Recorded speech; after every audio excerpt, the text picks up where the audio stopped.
You have no idea how many of these there are. Amityville Horror: The Evil Escapes is a 1989 horror film from director Sandor Stern.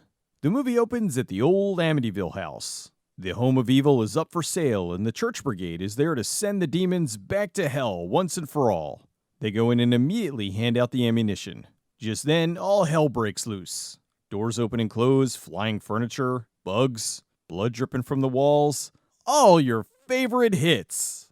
I guess the demon knew this priest was coming and painted his portrait. Young Peter Kibler is nervous. He's stuck in a room with an evil lamp. Seriously, even in a non-possessed house, this lamp would be evil. The seed of evil transfers from the house into the lamp. It knocks the father out. Later at the hospital, the priests tell Father Kibler the house is all clear. So the next day, they have a demonic artifact fire sale. Come on, everybody! Possessed items from the Devil House, 75% off. An old shopper, Helen, discovers the evil lamp. She thinks it would be great to give to her sister for her birthday. $100. $100? Realistically, that would get like $10 at a yard sale. She's checking it out and pricks her finger. Fiddle-dee-dee. That will require a tetanus shot. Or maybe some holy water. 5 minutes later, her finger is rotting off. She has the lamp packed up to ship to her sister in California. She signs the paperwork and, you can keep that pen, lady.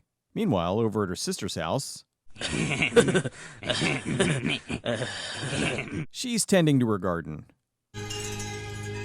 That's funny. I don't remember having wind chimes. Over on the coast, where no one knows how to park. This scene goes on so long I was expecting the car commercial jump scare.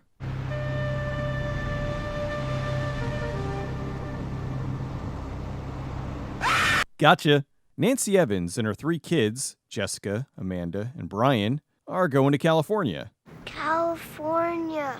Nancy was a stay-at-home mom, and her husband tragically died at an early age. Without any money to pay the bills, she's forced to sell her home and move in with her mother. They arrive just as a delivery truck is dropping off the evil lamp. Jessica's quiet and standoffish. She just hasn't been the same since they canceled Strawberry Shortcake.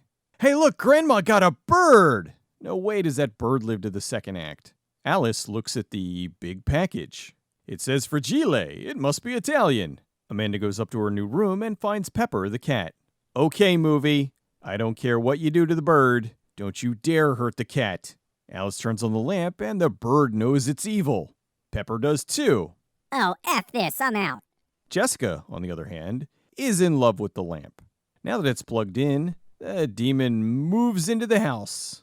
Because that's how it works. That night, Nancy tells her mother she's going back to school to get her teaching degree, so she'll be able to move out on her own in a year or so. Alice is kind of an overbearing mother. But Amanda, I mean that makeup and those clothes. Look at her wearing jeans and what a hussy. And Brian's hair. His hair? He has the hair that pretty much every kid had at the time. Later that night, oh no, it's playing with the contrast. That night, Nancy is having naughty dreams. She's awakened by, oh no! Who's in bed with her, Alyssa Milano?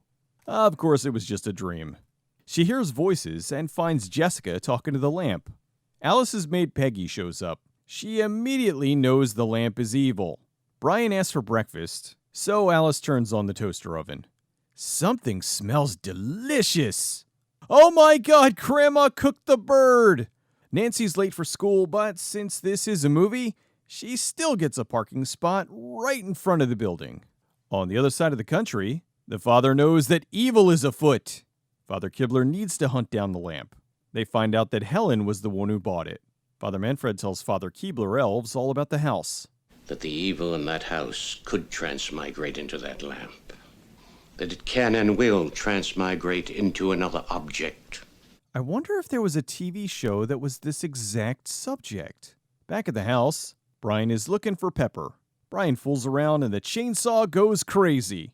I can't turn it off. I don't know how it works. He nearly saws his grandmother in half when Peggy stops him. Everyone, understandably, is a bit upset. The next day, Father Kibler goes to Helen's house. He finds out she's in the ER. The local electrician's son comes over to check out the broken chainsaw. Peggy asks Danny to help her carry the lamp to the attic. The lamp turns on and, uh-oh, demonic toys! Amanda's cleaning up her grandmother's mess, and the disposal gets stuck. Danny offers to fix it. Even though he secured the switch, the demon is too strong! Well, there goes his football scholarship. Father Kibler finds out that Helen's awake. He goes to see her, and she immediately starts with her last rites. Having offended thee, I detest all my sins. She died with derp face. I guess she should have gotten that tetanus shot. Father Kibler calls the house, but the demon answers. Hello? Stay away, priest. Now that's what I call a hotline. Nancy hears Jessica, and she's talking to the lamp again. Mommy, Daddy came back as a lamp!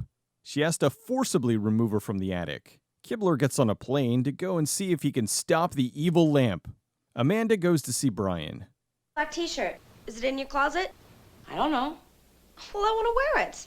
Don't steal my shirt, you'll stretch it all out with your boobies! The doctor checks on Jessica and thinks she's just crazy, but it's okay, it'll pass. Amanda's brushing her teeth when... I thought they were in California, not Flint, Michigan. I've lived here for 45 years and never had what's been happening here the last 3 days. This has only been 3 days? Alice has to go somewhere, so Peggy stays at the house to let the plumber in to look at the pipes. Well, look at that, he's not wearing a tie. He immediately goes into the crawl space to check on the old pipes. He goes to open up the pipe and gets trapped. And then the pipe opens itself. A hand? Is that supposed to be Danny's hand from the garbage disposal? Do they not know how disposals work? That hand would be shredded meat. The pipe then drowns the guy in sewage. Peggy goes looking for him and sees the van drive off.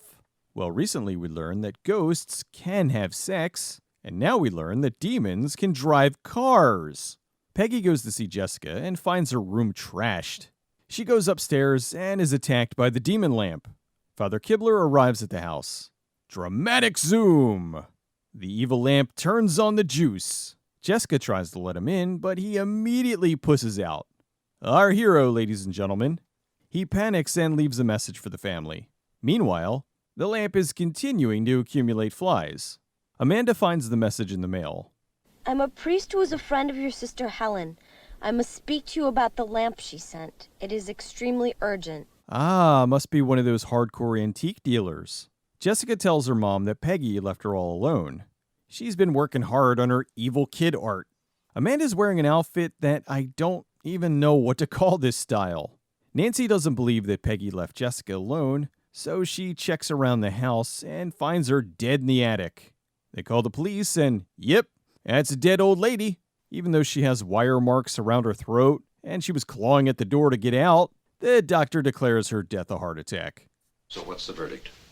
Looks like a heart attack. I see nothing suspicious here. Nancy remembers the note and goes to see the priest. She meets up with Father Kibbles and Bits at the hotel bar. He explains everything about the demon lamp, and she pretty much believes him. Back at the house, the lamp is reaching out to control other lamps. Amanda hears Pepper outside. That's about the safest place to be right now.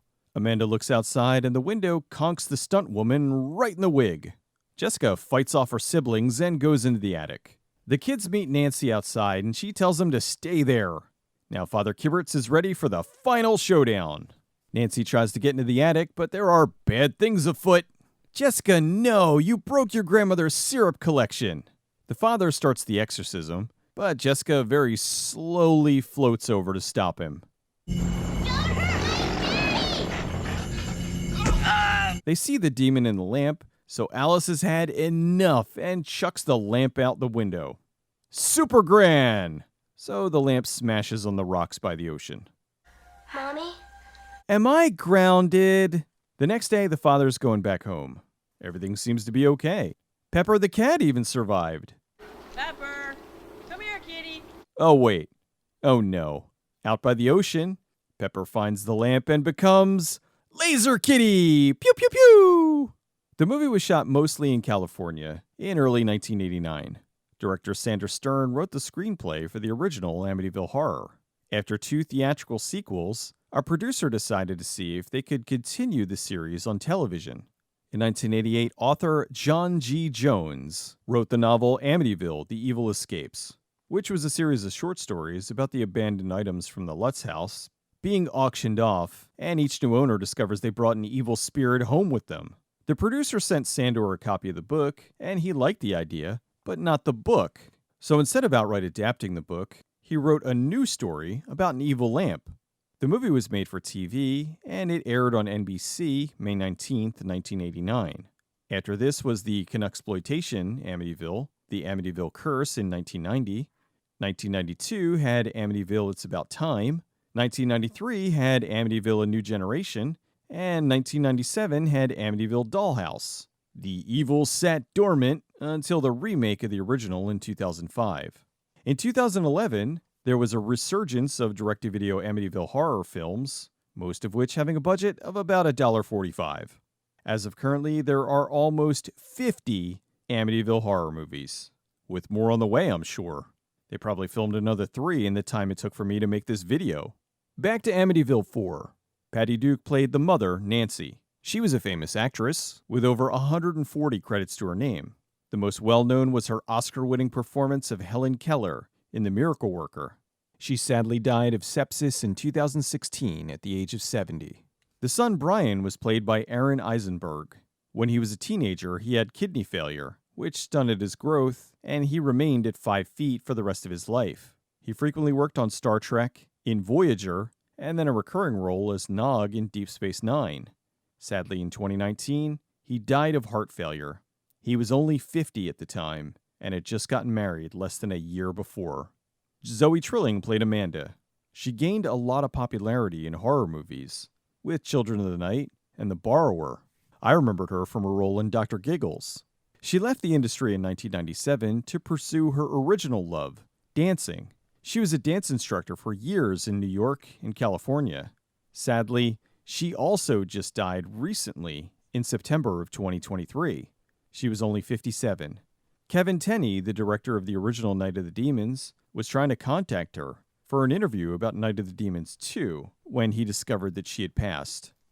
Wow, I didn't expect this Amityville sequel made-for-TV movie to have this much tragedy attached to it. Amityville The Evil Escapes is an entertaining made-for-TV movie. It's got all the right beats, and since we all know the Amityville Horror, they jump right into the ghostly demon stuff. No beating around the bush here. The cast is good with what they're given, and with some of the violence, it doesn't feel like a made-for-TV movie. The director spoke out about that, saying he doesn't remember shooting those scenes, and thinks that they were done after the fact to spice up the film for a home release.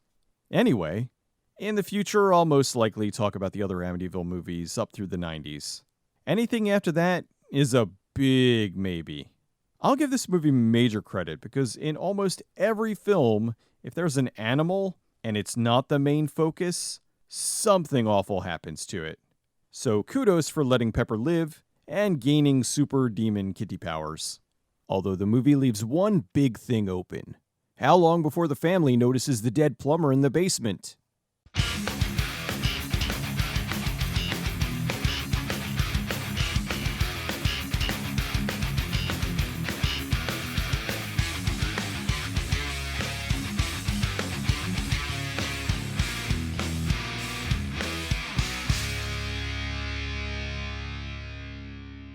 Mom, if you say Jessica's responsible for this, I will hit you.